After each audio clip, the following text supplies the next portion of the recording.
Hi guys, welcome to my YouTube channel. Today we are going to be baking this cake.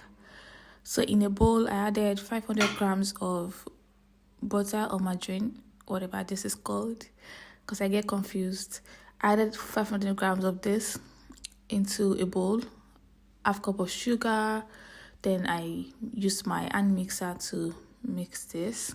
So I'm baking a cake for not the first time, but first couple of times that I've baked the cake. So this is like a DIY for me. I watched a couple of videos and I went ahead to somehow follow their guide to bake this cake, and it turned out really nice. So I decided to share the video. So this mixing process took the longest time. I mixed until my hand started aching. Initially, the first time I baked the cake, I used my hand to turn it using a turning stick, and the cake was perfect. I even used a stove oven, like a stove to do oven back then, and it was great. But the hand exercise is not from here. So I was thinking this hand mixer is going to like make a difference and not make my hand hot, but it's a lie. My hand was still aching so much. So I started dropping the eggs one by one and I mixed. Normally, the ones I baked before, I just whisk the egg separately until the somehow foams and then pour it in. That also works, but I saw someone do it like this and I decided to try this method. So I put the egg one after the other in bits and I mix it together. So here is me adding the rest of the eggs to the butter mix. So this process also took a while. So I had to mix and mix. I didn't even know if it was necessary to mix and mix at this point, but I just didn't want to take any chances. So I decided to mix and mix. So this is like the traditional cake baking method, the butter and sugar one, because I know people do a lot of oil-based cakes now. The last oil-based cake that I made was also very great. It came out very effortless. So I think it's easier when you do oil-based. So here I'm adding the vanilla extract to the cake. So I didn't measure this one because this vanilla extract is not strong. So I even added extra because it's not strong at all. Last time I used it, I could barely taste it or feel it. So I added more. I didn't bother measuring it. But it's somehow sugary, so you note that you add that to your sugar combination so that it doesn't make it extra. Then I mixed in the vanilla extract with the rest of the liquid butter, or the wet ingredients as they call it. So into the wet ingredients, I added vanilla extract and now I'm mixing it together. I like the fact that I just said wet ingredient because I just remember that that's what they call it. Yes, so it's vanilla cake, but I like to add this black charcoal into my vanilla cake. It gives it a bit of extra. I just like the vibe it gives. So here in a bowl, I'm going to be mixing my dry ingredients. I'm using this self-rising flour. This self-rising flour is a game changer. The first few cakes I've baked, so first two cakes that I've baked using the regular flour, I don't know, they didn't really work out as well as I wanted them to. Then I figured that it was this one. So ever since I started using this self-rising flour or self-raising flour, everything has worked. Minimal effort into the baking process and it worked. So I think I'm buying the wrong baking soda or I'm not using the right amount of baking soda. It must be something like that because this self-raising flour tastes like flour and baking soda. But I think they just put the right amount into it. So everything I baked with this self-raising flour has worked better for me than regular flour. So I've not baked everything in the world. I've only baked like cake and cake stuffs, red velvet and stuff. So and they've all worked so well compared to when I used the basic one. So here is me just sieving the flour into the bowl just to incorporate some air into the flour to make it fluffier. So my sieve is really small, so this made it take a while because if I had a bigger sieve, all of this would just take like one shake and we're done. So here is me done with the sieving. So I'm also going to be adding the rest of the dry ingredients now. So basically, since the baking soda is already in the self-raising flour, so the only dry ingredient that is left to be added after the flowers. So this is me adding some more flour.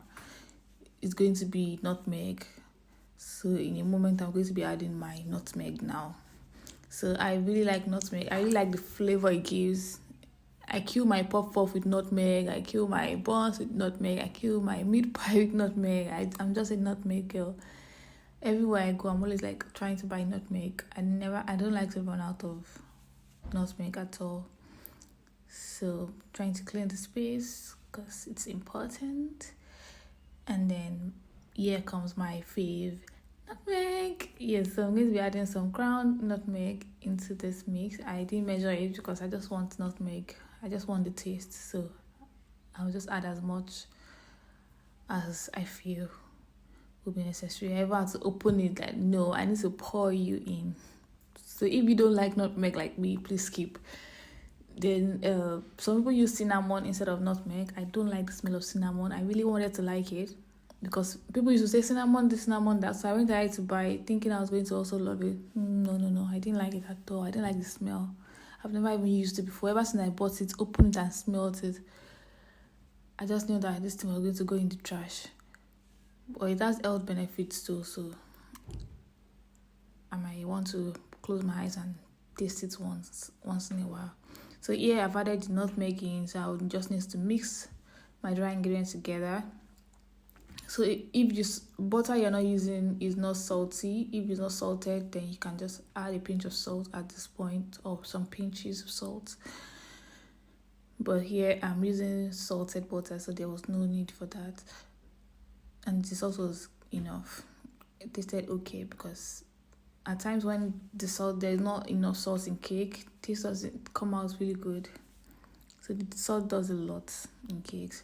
So into the wet ingredients, I'm going to be adding my dry ingredients in batches while I mix so that I don't add too much dry for the wet ingredients. So here is me just mixing it slowly. I didn't want to use my hand mixer at this point so that I can control the mix and not over mix it, because if you over mix it, I hear that you're going to get a hard cake or your cake is going to come out hard. So here's me mixing it slowly and just making sure everything comes together very well. So I was trying to achieve a smooth look here, so I was really careful about the mixing it until it looks smooth. Yeah, I think it looks better here. I added some milk to further loosen it up so that I can now add the rest of the dry ingredients into this mix. So here's me pressing out the milk with all my strength because I refuse to put 2 holes on it, because if you put 2 holes, it's easier to pour the milk out. Well, I was just too lazy. I just put 1 hole and then use my energy to press it out. So here's me putting in some evaporated milk into the batter, and look at it here, it looks lighter. Then I continue to mix, and mix. Then I'm going to be pouring the rest of the dry ingredients in. So I just added the rest of the dry ingredients in at this point, mixed it up, mix it up, and then I'm going to be adding some more milk to further loosen it up because I wanted like some fluffy textured batter at the end of the day. So I added some more milk to it, and then I'm going to be doing my final round of mixing after adding this milk. So here is me mixing it together, and I really like how this is looking at this point. Looks really good, looks even edible at this point. So creamy, so lush, so velvety. I love it. So I was already very happy at this point that, oh, this looks really good, this is going to be great, because cakes have a way of doing you anyhow, especially when you're not a professional. It might just shock you and the cake will just turn out like, what is this? So this is looking great so far. And especially when something is going to be wrong with the cake, you can tell from the process. You can always tell that, okay, I've done this thing wrong, I just hope for the best. But for this one, everything was right. I did everything very well, so I was sure that there was no problem. I was chilled. So here's me putting the batter into the baking pan. and I didn't want to overfill it so that it's not overflow because this pan is like short. So I tapped it on the surface to get rid of the bubbles. I've preheated the oven. So this is my oven setting. You can set yours according to your oven. This oven gets really hot at the top, so it makes your cake come out burnt at the top most of the time if you are not careful. So you need to reduce the temperature to get the cake right. So the cake is done here, and look at the top, it didn't come out burnt, thankfully. Yes, so I'm going to be turning it over while it's still hot. I threw it on the rack, and this is what the back looks like. Okay, I didn't need to use baking sheet because the oven is a top heater, so the lower part never gets burnt. No chance of the lower part getting burnt. So I'm going to be wrapping it up in a cling foil, in a cling film. I said cling foil, sorry. I'm going to be wrapping it up so that it doesn't dry out, because if I leave it like this, the cake is going to become dry and hard. So I'll wrap it up, put it in the fridge, and wait till it's time for covering. Then I'm going to also bring you guys along when it's time to cover it. So thank you so much for watching up until this point. See you in my next video, which is going to be me covering the cake just like you saw in the first clip. Thank you so much for watching. If you have watched up until this point, please like, click, and subscribe. Thank you. Bye.